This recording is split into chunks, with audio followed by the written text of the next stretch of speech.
Hello my people, I greet the followers from Untouchable Mama host una dey fine. Una do well, so una take the helping to dey share, comment, like. God go bless una. I really appreciate each and every one. Please do not forget to follow my page, Untouchable Mama backup page, or Untouchable Mama. Follow me on YouTube, Unto Mama TV. Na me still get time, my people. My people. This video where I carry come, so now our brother Mike na do, and I'm not saying they do all this video to talk about our country, the way we take the day, the way we not take day, and many things where they happen for the country. As I see this video, I pity for our country. I pity for people where be say they still dey inside there. For real, if you watch this video, my people, I bet me you share this video. What we go do now?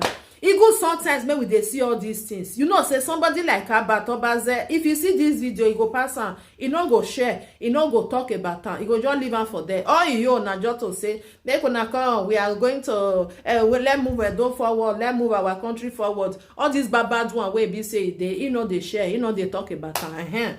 Thank God say this our brother now, he still they bring everything, they come, they show us, say see the way road be. This water one I just dey see for back, so not be swimming pool. Na road na dey there before. Na road na dey there before. Where the place now come turn to something where I don't know. The country, oh my God. Oh, the way they take do the country. This one are the country where be say get money. Our country get money pass some country where they for this Euro country. Not be saying a lie. If you go Google and if you go look and you really see, say yes. Now because of say we get all these bad leaders there. Where they will carry their pikin, they will carry come abroad. Like about now, if pikin with the wife, they don't dey here. What concern the country. I pity for that country. Sometimes they talk on that and say home sweet home. Nowadays not be home sweet home again. For we are no security, nothing, no road, nothing there. How you come up for where is sweet for abroad like this? AC there, everything there, road good. You will say you want go inside poto, you want go the swim for inside this thing. When you be say you go they drive, they go. Your car go just enter inside like this erosion now. Where be like saying a river Naija now. The car now there. Now be say you want carry and go through away. When I see all these cars where be say sometimes from abroad for here carry and go Nigeria. You where be say you want carry and go drive van for there. Before you even come out say na 2 weeks now you want spend the car now just so now you got not to throw away because road no good, nothing good for the country, nothing. Then we listen my people. Then we hear mona see that one a river. Now where car they pass so. I pity for the people who still there the country. Nigeria, sometimes in life, if we see who do good work for us, we need to appreciate them for their good work, for their goodies. It's time for us to thank Emefiele, thank EFCC chairman and Buhari for the job well done for 8 years. These people try. They try so much. They get us for mind, give us free swimming pool to swim, but Nigeria no appreciate them for the good work. Nobody ever for once swim for this place. It's not easy to put swimming pool for federal road. Tell me how many billions it go take Buhari and Emefiele and EFCC chairman to do this work, because all the money wey belongs to Nigeria they under their care. They go catch Yahoo boy for fraud. They go debit them with the fraud. But who the Yahoo boy fraud? To pay back the money they no go do. So it's time for us to appreciate them. If Nigeria no fit appreciate these two people, me myself, I go appreciate them for their good job.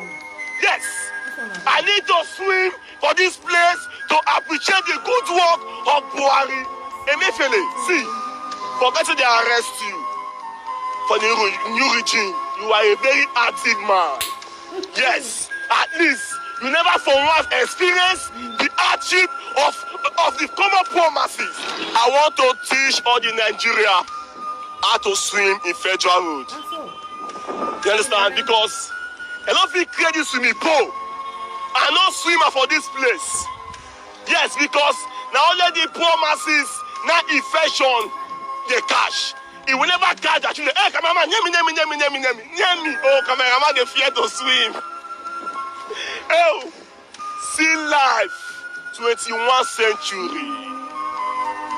That is how many billions it go reach to do this? No, Matthew know how to swim for this place because this world now belongs to una. Yes, now, make the infection kill me because una put upon herself to treat Nigeria as a slave. My father's land now is now a picture. Yes, this is Sherman. How much it go take you now to take do this road to fill this place? Yeah. They pass one way, they smile. They are passing one way and smiling. Show them for me. Oh, my fallen frustrated Nigeria. Only one life when God give us. They turn out to nemesis. They call themselves now the father of the universe. See, and they follow one way. Government, all the oil way belongs to us. Una fraud the oil. Fraud our destiny. Teacher goes school. These students for school don't say ASU strike. That's what I go do. ASU strike. All the big man children now they abroad. Canada, Malaysia, they eat good life. Dangote, you get truck all over Nigeria. But see our country. It's a shame to all the governments. Una really needs the hand of God on our head.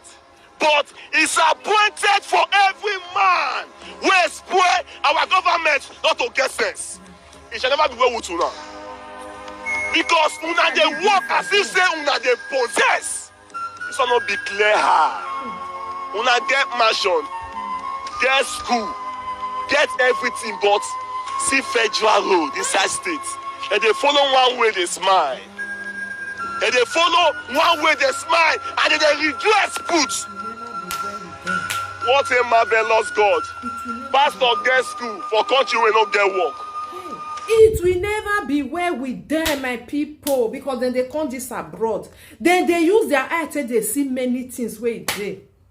Then they see. It's just that when they go there, they go enjoy everything finish. When they enjoy and finish, they don't go carry. Say, make they, as they tell see now for yeah, make they still carry go. Make they go do one for the country. What thing concern them? Not concern them.